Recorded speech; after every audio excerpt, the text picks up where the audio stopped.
Lisa. Nice to see you. A researcher at the University of Hamburg.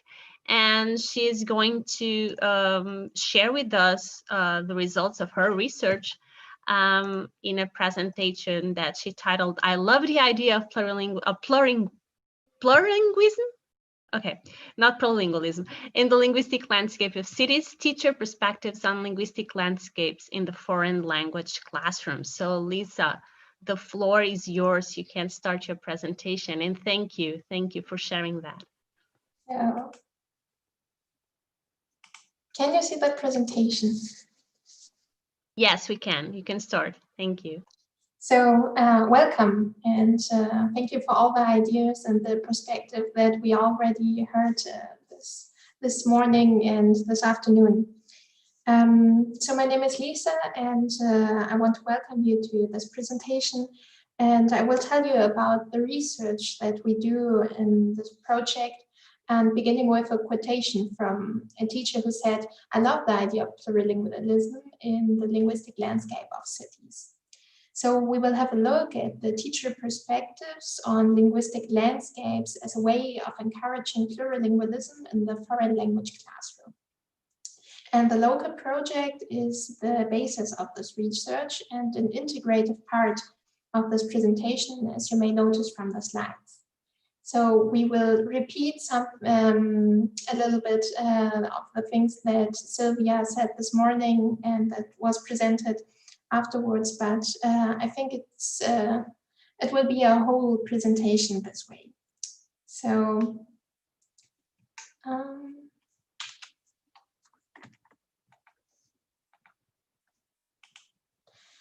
yes, we focus on plurilingualism since it is a premise and base of European society. Plurilingualism goes back to linguistic diversity, and acknowledging this linguistic diversity of schools can include the incorporation of languages taught in schools, but also other learners' home languages, for example, through display of signs and notice. Learners thereby need and develop plurilingual competence, that is, using and managing different languages. And it is achieved by plurilingual education, which means activities that use and develop the individual linguistic repertoires of the learners and activities that encourage language awareness. So here we have an example of a linguistic landscape in Hamburg. So besides German, we have some other languages like French, café, croque, que, and also Spanish, azul, Turkish, kuban, the Italian sounding name chibo. We also have English, snooker, darts, cocktails, bar, pub. But the question may arise, why should we use these linguistic landscapes at school? And the answer is because they provide a promising way to teach about multilingualism, language awareness, and literacy practices. And we have just heard how important plurilingualism, multilingualism is in our European society. Besides, using linguistic landscapes enriches language learning. And this is our aim in language teaching. So the question of how linguistic landscapes can be integrated into the classroom is the central focus of our project LoCALL. And LoCALL stands for Local Linguistic Landscapes for Global Language Education in the School Context, and it is financed by Erasmus+. The participating universities in the project can be identified by the landmarks featured in our logo. So you can see them here. We have the University of Aveiro, Barcelona, Hamburg, Strasbourg, and Groningen. The project principal aim is to create a bridge between pupils' plurilingual experiences and their multilingual learning pathways at school. To facilitate that, we are developing teaching materials and an app, as well as tutorials, podcasts, and a handbook on the use of linguistic landscapes in school. And you can visit our website for more information and to view some of the materials. So within the scope of the project, we organized an international training week for foreign language teachers interested in multilingual education. And this was in June 2020 about linguistic landscapes in the context of multilingual education. 63 participants from all over the world joined us, and the whole training week was organized on Google Classroom.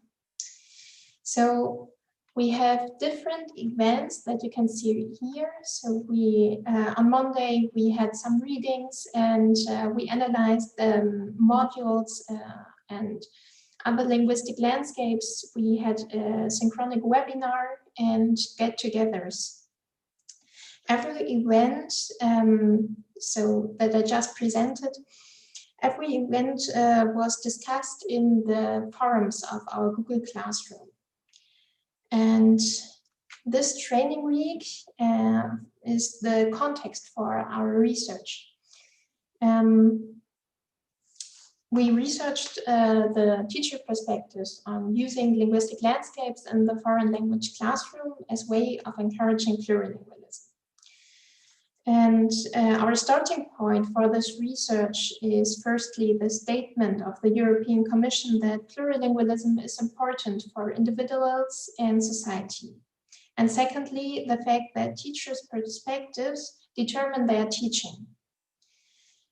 So all the forum entries that we had in Google Classroom were analyzed thanks to the content-based analysis. And this method of analysis categorizes the different utterances.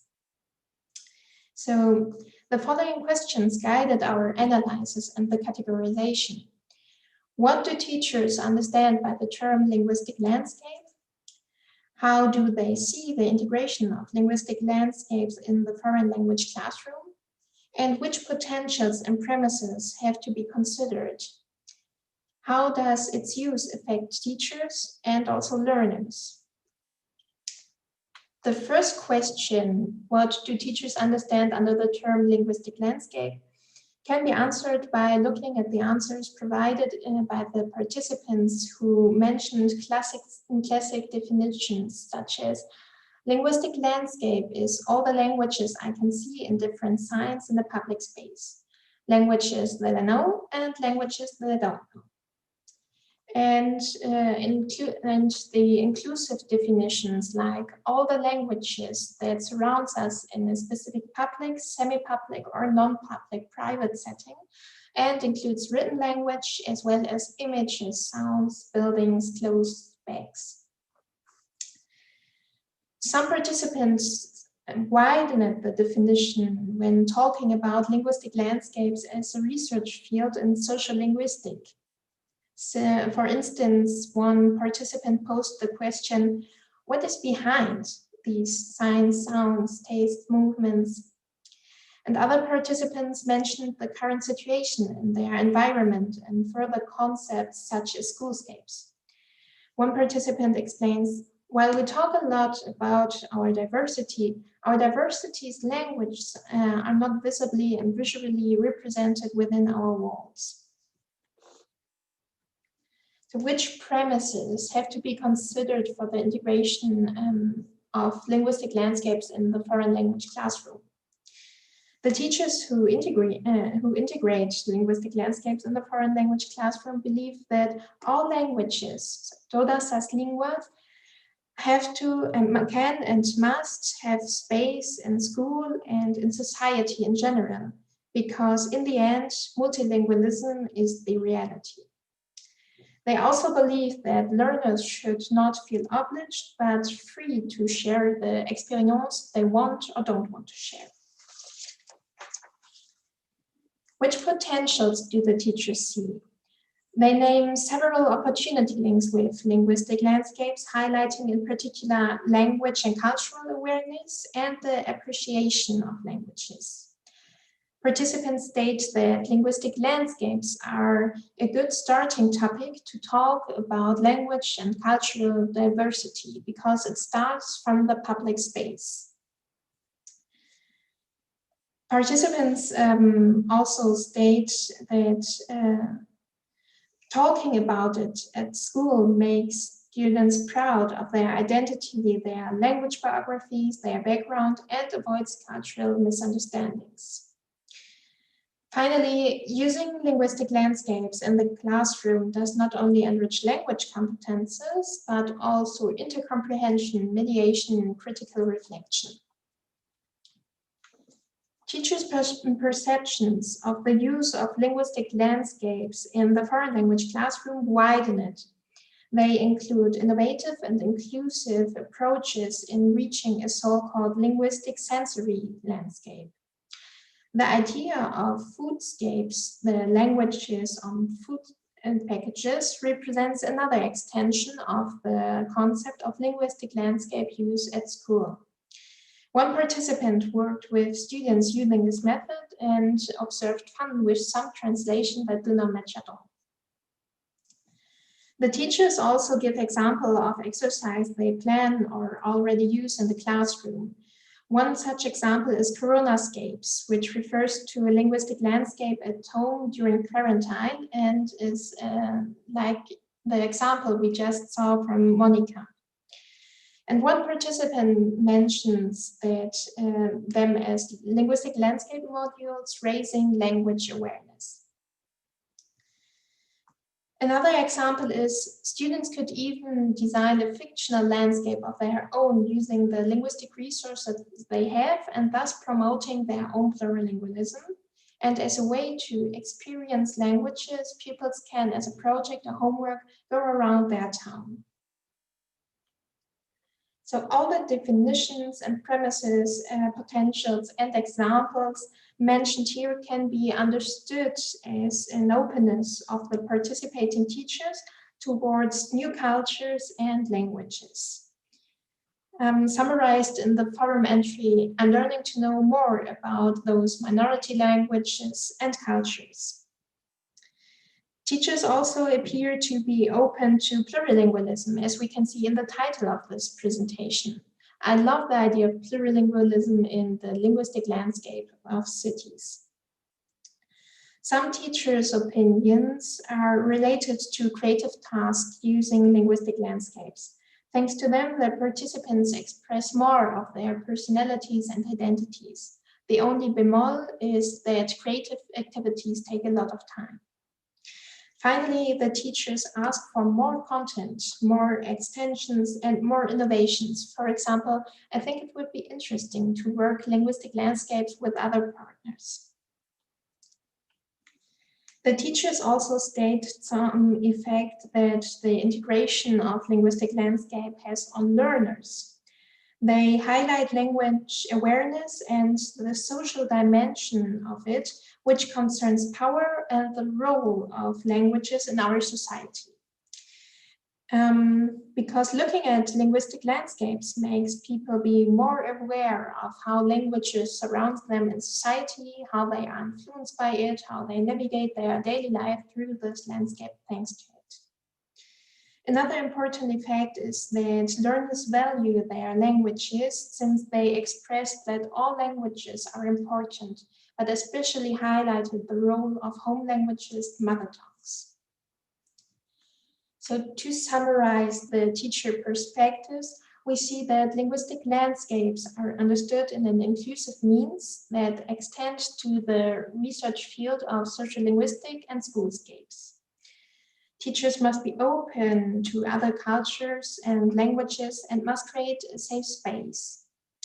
They see potentials in the language cultural awareness and the role the value of languages plays for the learners, which is shown in different examples. And finally, they want more, and so do the learners. So what new perspectives and can we deduce and research in the future? Firstly, the learner's perspectives, and secondly, methods by which the teachers can research their teaching with linguistic landscapes on their own. And that's it. So here you can see the sources to which I referred to during my presentation and the contact information. So thank you for your attention. And if you have any questions on the research, on the project, or on the upcoming research, feel free to ask.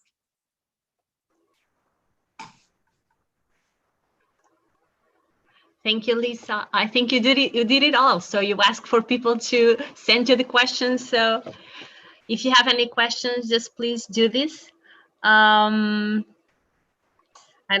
don't see any in the chat right now, but perhaps people are still thinking, digesting what you just said. I just wanted to know a bit about if you could explain what the safe space for you is, how to create that safe space to the introduction of linguistic landscapes. What should we do? What should we include in the classroom? So I think it's important to make pupils aware of what language means and what what role language plays for their identity, because they have to understand if they harm any language, they can harm the people behind them in these languages. And so I think they have to understand this point and in general what languages mean and what effect they have.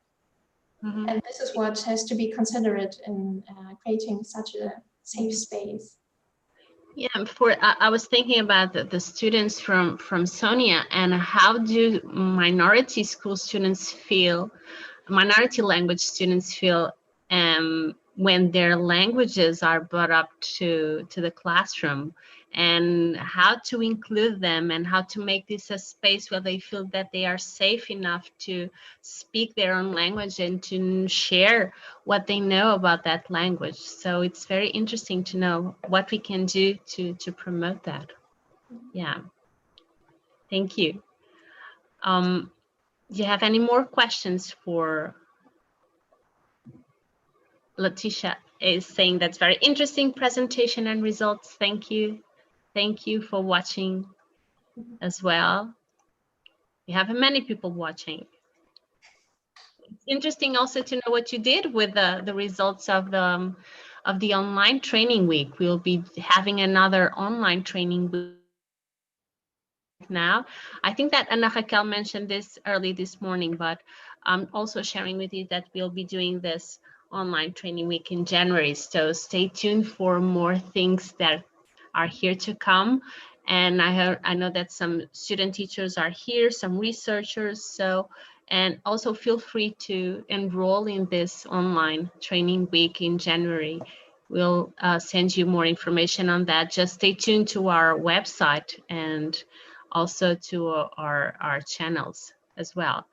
I think that Ana Sofia just put on with a question right now. Okay. So Ana Sofia is saying that linguistic landscape seems a straightforward concept, but it can also be somewhat deceitful. Is that an added value of the concept or a complexifying factor to the integration of educational practices based on LL? Because, yeah, it seems very straightforward, but then when you start widening it and including other things such as homescapes and everything, people start to making confusions. Is this a complexifying factor for teachers to introduce it in the classroom? I would say that teachers can make it as they would like to adapt it, and as it can be integrated in their way of teaching. So we also had some comments about how the role of the teacher plays has an effect on the teaching, and all the perspectives that the teacher has will determine his teaching. So if a teacher decides to use the modules that we will develop, it can be one option, but there are so many others. So many other options, and It depends on the teacher, on how the teacher wants to promote linguistic landscapes and plurilingualism, and how to combine.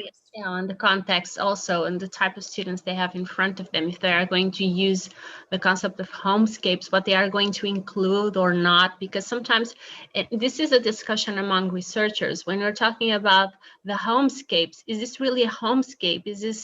Are we talking about linguistic repertoire? So it's difficult to know what are the margins of linguistic landscapes. But as you were saying, if the teacher has its own concept of linguistic landscape and then explores it and develops with the student, then it's okay, I think. Yeah, I share your own opinion. I don't know if okay, so Melinda is also making a question. I don't know if this was clear for Ana Sofia, or if you want to add another thing. If not, we're moving to Melinda. Melinda says she was interested in the definitions which included clothes. Does this refer to clothes with writing, or is it something else? Yes, so we discussed in the training week in the forum, where does linguistic landscapes finish? Where is the limit? Is it just the things that are static, the things that we see every day on the street, or is it also the languages that we perceive on clothes, on bags, on the people who are passing?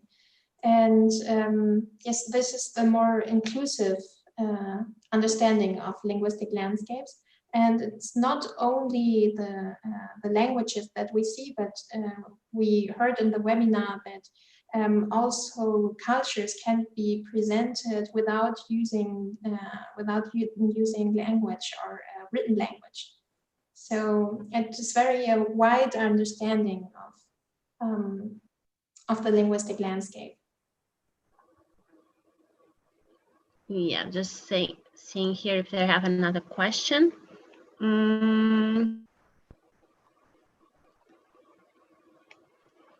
Yeah, and Melinda was also adding if this is could be some possible overlap with some stereotypical notions related to how we dress culturally as well.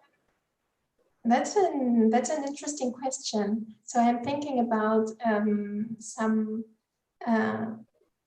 some stereotypes directly just by hearing the question, and I think it would be interesting to make students reflect about it.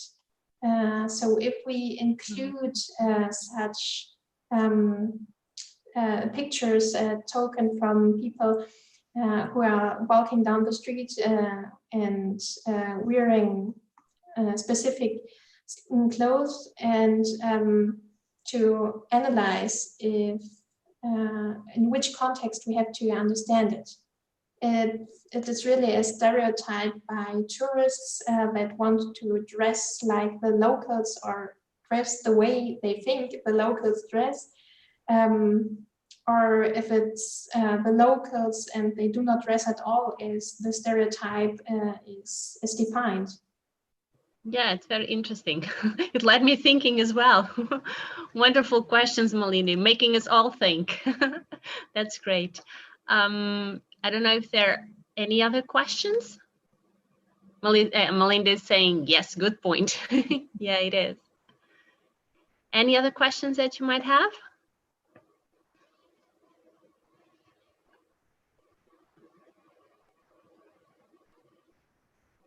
And Monica is saying that, yeah, she was just trying to say that, Lisa, that she's glad that her own research results are matching yours. So it's great. It's great. That's wonderful. I don't know if you want to ask anything else, or we're a little bit after the schedule, but that's fine. I think that's interesting what we have seen so far, and lots of inspiring ideas for teachers and for researchers to pick on. I think it's very interesting, and it's something that we'd like to explore further on. So if there are no further questions, I'd just like to thank you all for tuning in today to our channel. The videos from this morning and also this video from the afternoon will be available soon in our channel. They are currently being processed. We'd also like to make a little bit of editing at the beginning when we are speaking and nothing else is happening. So then you will feel free to share them with colleagues, with friends, with your own academics, and also to use it in teacher training sessions, because I think they might be interesting for future teachers as well. I'd like to thank the presenters.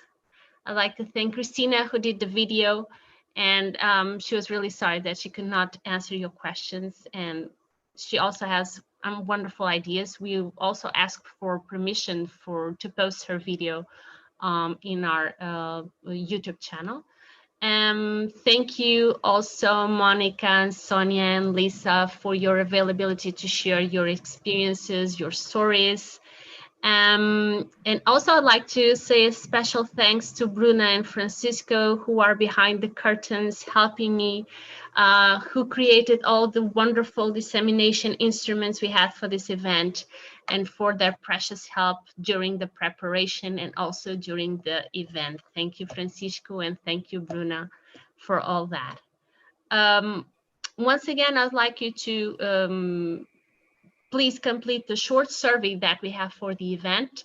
Francisco posted it earlier, and we'll post it again as well, so you can open it, and it takes really less than 5 minutes, so don't worry about the time. It's very important for us as it will help us to prepare other local events that are more in tune with your needs, your expectations, and your interests. And also, we'd like you to stay tuned to our channel. We'll be posting other things in our YouTube channel soon, and also to the website for more news. As I told you, we have an online training week coming soon. We are also preparing a workshop for teachers on an app that the Aveiro team is preparing to explore linguistic landscapes. We'll also let you know about that soon. And I don't know if you have any further questions. I think that Francisco can also post our website link, the link to our YouTube channel as well, so you can also keep in touch with us whenever you want. And thank you all for tuning in, and I think that we can say goodbye. Thank you, everyone. And that's a wrap on LoCALL Goes Global. We want to have more editions of this event soon, so thank you all. Bye-bye.